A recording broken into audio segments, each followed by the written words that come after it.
Welcome back to the link. We're going to head into the Zoom room for our weekly progress report. All rise. We got to milk this all rise thing. Right. Of Education, Mr. Jon Fernandez. Okay, please be seated. Hey, good morning, John. Half a day. Good morning, guys. Hi, John. Every time you say all rise, I keep thinking of the self-rise, the self-rising like flour, right? So I keep thinking of baked goods. Somebody comment, well, because your wife's a baker, but somebody comment in here, all rice. Well, it doesn't seem like people are going to be seeing any dough anytime. Hey, boy, you're on fire today, Bree. All right. 8:34, Guam Department of Education Superintendent Jon Fernandez. Of course, in here for our, what do you call it this morning, Bree? The weekly progress report? Yeah, weekly progress report. So are we getting smiley faces and stars this week, John, or? You know, it's no, we're pushing ahead, and it's always good to see you guys, and always good to put some have a little bit of a lighthearted attitude as we go through the rest of the week. The rest of the week, really, it's a tough. I think I mentioned to you last week, and luckily I didn't break down in public, but I'm amazed. I mean, there's just so many things that have to get done, and we have people working so hard on every aspect of it. So, I just want to say we do appreciate the public input. We appreciate all of our stakeholders weighing in. I know, again, sometimes it gets a little challenging when we look and we hear about what the obstacles are in our way, but we really are focused on getting over these obstacles. So I've made it very clear, in my conversations with Lieutenant Governor, that it's our goal, but not just our goal, it's our expectation that we need to be able to get our kids back into school next fall for 5 days of instruction. So all this work that we're doing with public health is aimed at that goal, and we don't anticipate falling short of that goal. And it's just really critical, if there is any strategy to reopening this island or the economy, to recover from this pandemic, schools have to be prioritized for just so many different reasons. I mean, obviously for the benefit of our children, but also for the parents who need to work, for us to get back into a more normal routine, here, during our week in our lives. School plays a very critical part. And imagining, next year without the ability to bring kids back is just another year of, of slow recovery and, more negative impacts on teaching and learning. So again, I'd like to say that it's our goal, but it really is our commitment and it's our expectation. And I believe we have the support of the front office at Adelup, and it's really now down to the hard work with public health to address, the critical strategies for getting there. And I have to say that the critical, the top strategy that is now in play really is our vaccination strategy. It's how we get kids from 12, the ones who are eligible from 12 to 18 and 19, to get them into that 80% fully vaccinated level. So we've been meeting every Friday. We asked Dr. Cabrera if he could break down the numbers by age, right? Just give us the age by age, year by year numbers, so we can figure out who's coming to get vaccinated, who's still lagging, and so forth. So from the 16 to 19-year-old range, those are that group was eligible first. The fully vaccinated percentage right now is in the 30 to 40% range, depending if you're 16, 17, or 18, right? So we've got about 30 to 40% fully vaccinated. So we've got to double our efforts and get the other 40%. We want to target 80%. Mm-hmm. We just started with the 12 to 15-year-olds, and so right now we probably have about up to 10% who have received their first dose, and we certainly are not yet at a point where we can report much on the second doses, because we're just starting to hit that time frame at the beginning of June. But again, it's just important for us to track those numbers and work with public health on strategies to really promote, the vaccinations for our kids, because I think that'll really help build confidence and allow us to have some flexibility around the other mitigation strategies, such as the physical distancing. Because I think, at the end of the day, is 3 feet or 2.5 feet or 3.5? I mean, those are really kind of arbitrary questions. But if we can get 80% of our kids vaccinated, then it kind of gives us a better assurance that we have some, I think, a greater protection against the spread and the serious impact, effects of COVID-19. We have about 70% of our school-based employees who are fully vaccinated. So we're doing very well there. And we just need to, again, work on moving those numbers up over the summer for those who might have wanted to wait, to see how the vaccination played out for other people, or who just may have wanted to wait for a more convenient time for them or their families to go get vaccinated together. So that's a big push for us this summer. I think that's the number one strategy that we have in place, in addition to, continuing to do the safety measures in school that we've already put in place. Mm-hmm. So I think we'll get there. I think, again, every other age group, seems to be on track. The 12 to 15-year-olds will really be the push. And I've heard about all the other states offering all sorts of incentives now, right? So if that comes into play here on Guam, maybe that'll help, accelerate our progress. But we certainly we'll play our part. So that's on looking ahead to the next school year. On the summer school front, that's just around the corner. We have about 5,400 students now who are registered for summer school. So that is almost three times the amount that we normally would get in the summer. So we're very excited about that number going up. I mean, it isn't 28,000, but it is a much larger number than we normally get. I think that indicates several things, but definitely one, more of a confidence in returning kids to school, into their school facilities. Number two, an appreciation of the fact that this pandemic has had serious consequences, in terms of the progress of students, and they need to get students back, into the school settings. And then, I think third, it really reflects, a growing sentiment that Guam as a community is in a much safer place, and so we need to start to prepare for a, hopefully what will be a broader reopening, next school year. So this is kind of our time frame over the summer to transition into full year for next year. So we got everything kind of lining up, all the logistics being worked out to make sure that we're ready to go for the 5,400 students who enrolled. And of course, if any other students decide that they want to come and register for summer school, we are not turning anybody away at this point. We do believe that if you sign up and we can address your needs this summer, then please come on in, and we want to be able to get ourselves back on track. Mm-hmm. So those would be the two critical questions that we're getting. Again, what's happening this summer, and how are we doing and preparing for next year? Mm-hmm. When does summer school start? June 7th is the first day of summer school. Mm-hmm. And so that'll run for about 6 weeks for most students. And for high school, high school is a little different. They run a couple of sessions that'll go probably into later July. So those, once you register, you'll get the exact dates and times and so forth. So, and again, for the elementary and middle school students, it really is an opportunity for extra tutoring, extra support in terms of the core content areas. And it's not really, it's not a graded, summer school, meaning you can't make up your grade from last year, or it doesn't become part of your grade for the coming year. But for high school students, it is really critical.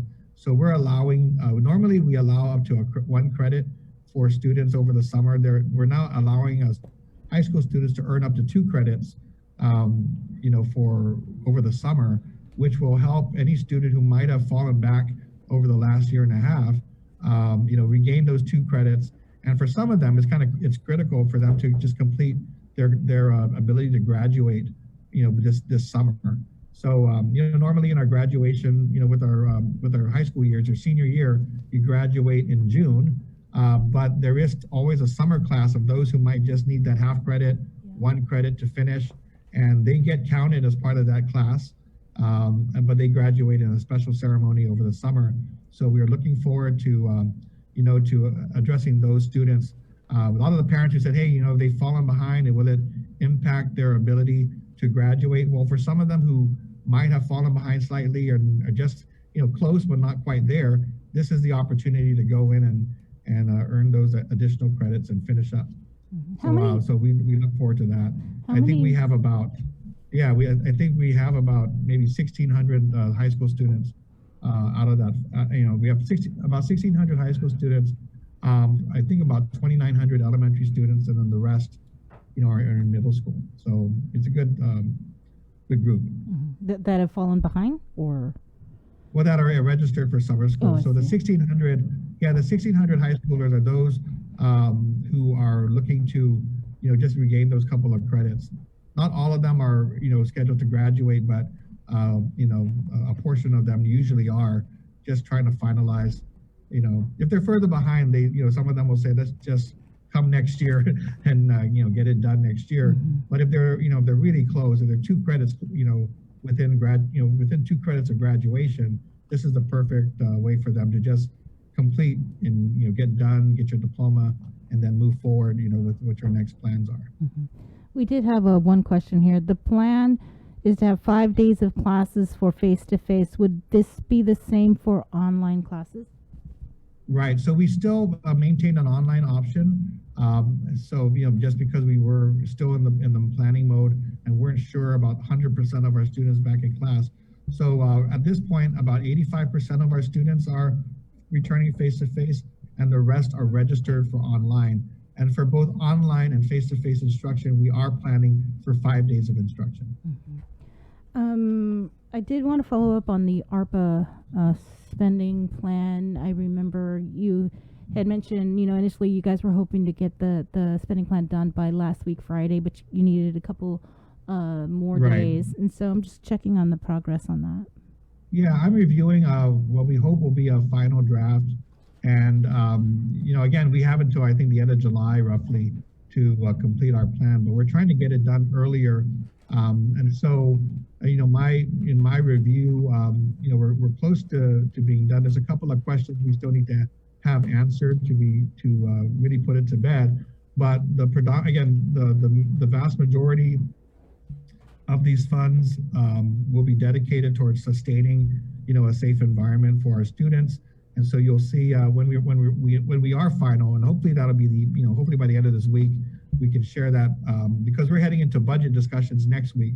So we really are trying to get more clarity so we can share that with the legislature as well. But we do see a significant amount of capital improvements to our schools that we are trying to fund with these dollars. And of course, about 20% of it is reserved for learning recovery and those types of efforts. So that'll be generally how those funds break down. This is really an unprecedented opportunity to dedicate resources to funding important facility improvements.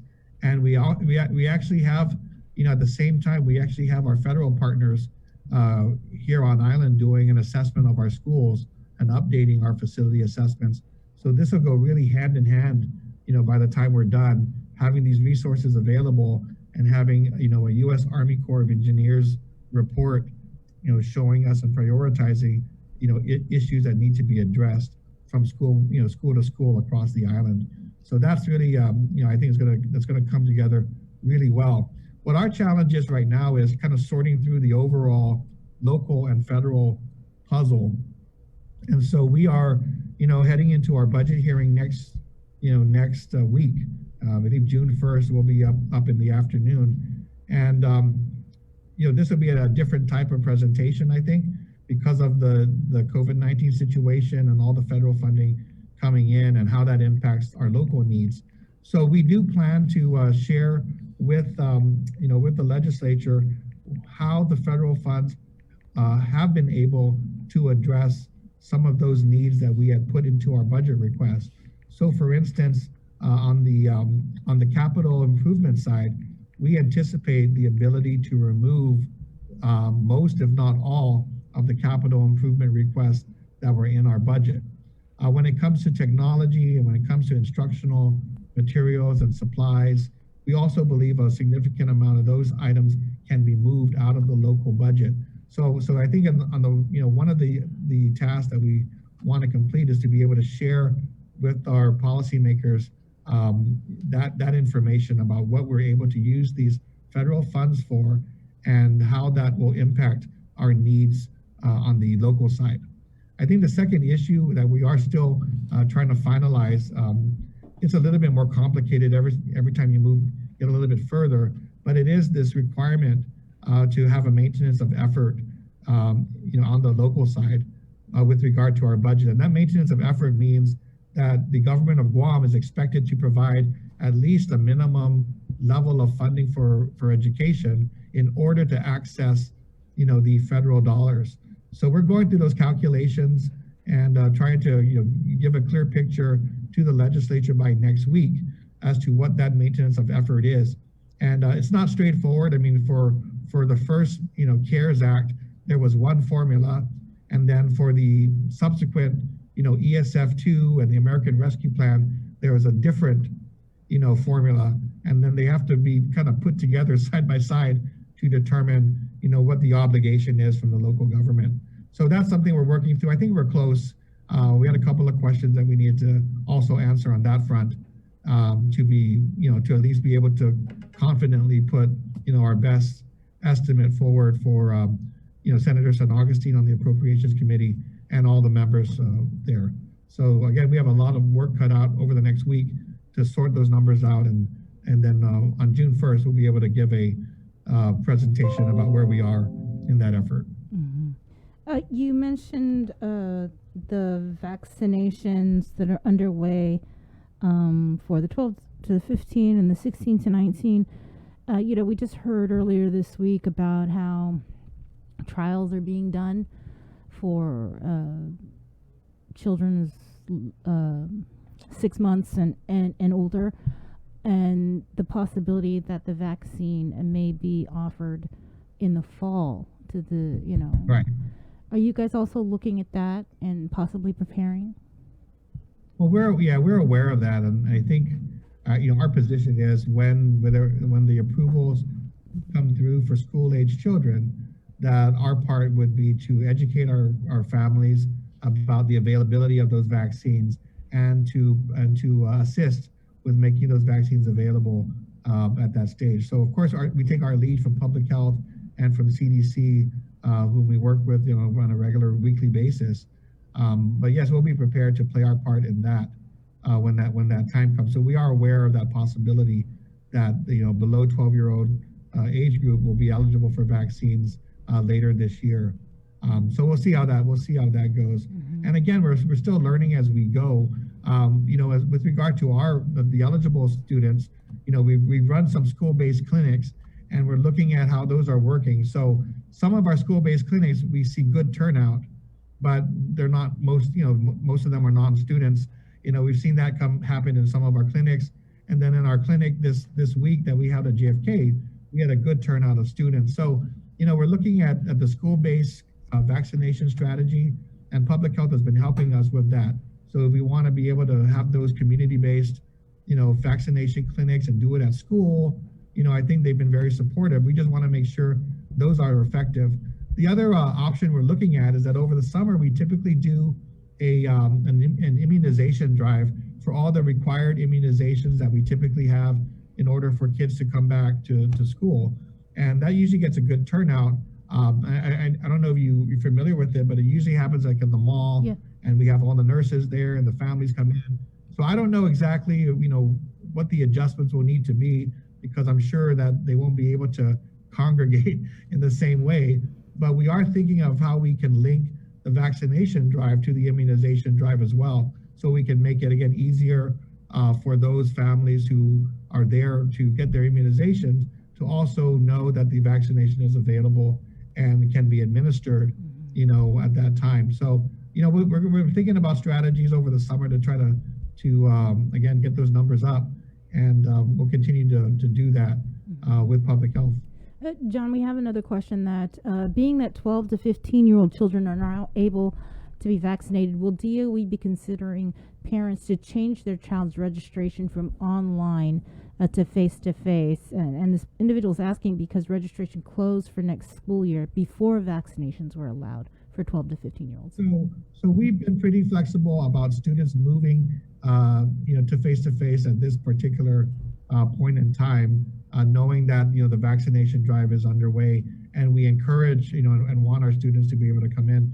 We do, again, depending on where we end up with public health, there may be at some point a capacity issue that will lead us not to be able to accept every child who wishes to change to face. So that's the challenge. There isn't a guarantee that you'll be able to come back face to face if at the end of the day we have a space limitation that just cannot be overcome. So, but again, the expectation is that we will be able to accommodate every student who wishes to return to face, and we're pushing on that with public health to get as much flexibility as possible. And again, the reason why is that there isn't one strategy for preventing the spread of COVID-19. As you know, there's multiple strategies. Yeah. So what we're doing at the school level is we're not using one or two strategies. We're using 4, 5, 6 different strategies, and whatever is recommended, we try to see if we can incorporate. So when it comes to hand sanitizing, frequent cleaning, face masking, physical distancing, the hands-free bottle filling stations, hand washing stations outside, all the things that we put in place are part of a multi-layered, mitigation strategy. So with all of those things in place, we do hope that public health will understand that there are so many layers in place that giving in one area is not going to upset, the safety environment at the school level. So, that's really the pitch that we're making, because unlike other areas in the community, we do value safety as the top priority and are trying to go above and beyond what the requirements call for, because we know that the kids have to go to school. I mean, it's compulsory. They have to attend school in one way or another. We've eliminated the hard copy option, so a lot of our kids are going to want to come to the school facility, and we certainly believe that we need to ensure that the protocols are in place to protect them and protect our employees from COVID-19. So, what I've seen in the school sites just underscores that. I mean, our kids, our employees are really doing a good job, because I think the school might be the only place, maybe the airport, I don't know, maybe the airport or some other, school might be the only place where you get the rules repeated to you over and over again. And it becomes, it gets into your, into your day-to-day expectations. So the kids absorb it, they make the adjustments really quickly, they're very resilient, and it doesn't bother them as much as, some of us who've been used to a routine and, can't take change as easily as these kids can. So I'm encouraged. I think that's really working and will continue to work, in our school settings.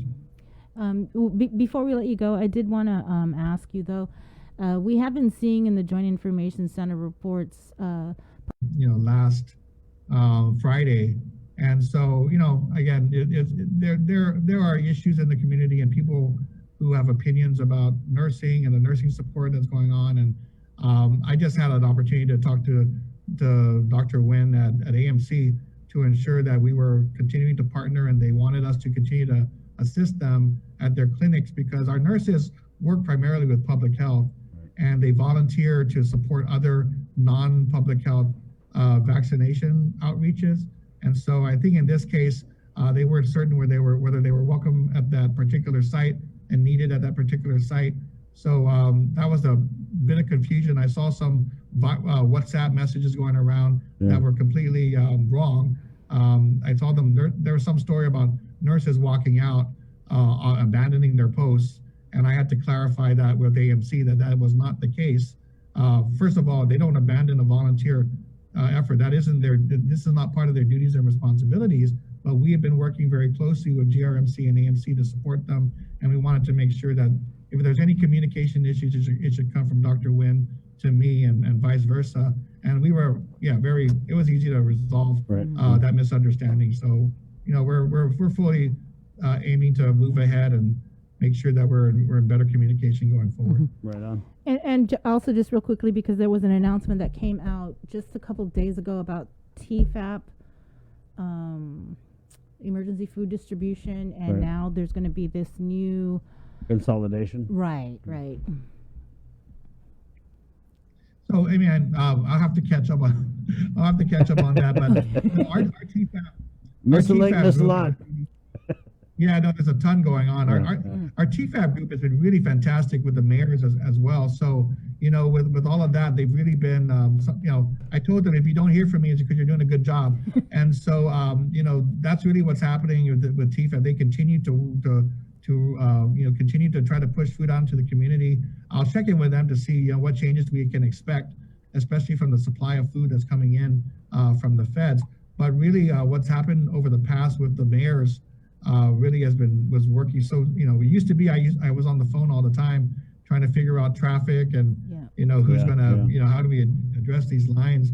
But the mayors have really stepped up and taken some of that operational load off and allowed us to focus on getting the food to them, and then they can, you know, take it from there. So we plan to continue with that. I think the issue that we'll have is really clarifying what school lunches, you know, school meals will look like once everybody comes back to school. But I think right now the plan is, if we do get back to face-to-face instruction for 5 days, it's a likely scenario that we will not be continuing the school meal distribution on Fridays, because most of the students who are receiving those foods will be at the school site, you know, for 5 days. So that'll really ease up on that, you know, that aspect of our operation, and still be able to feed our kids, you know, the breakfast and lunch meals that they deserve.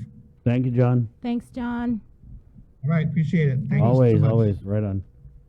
Jon Fernandez, GDOE Superintendent. This is the link.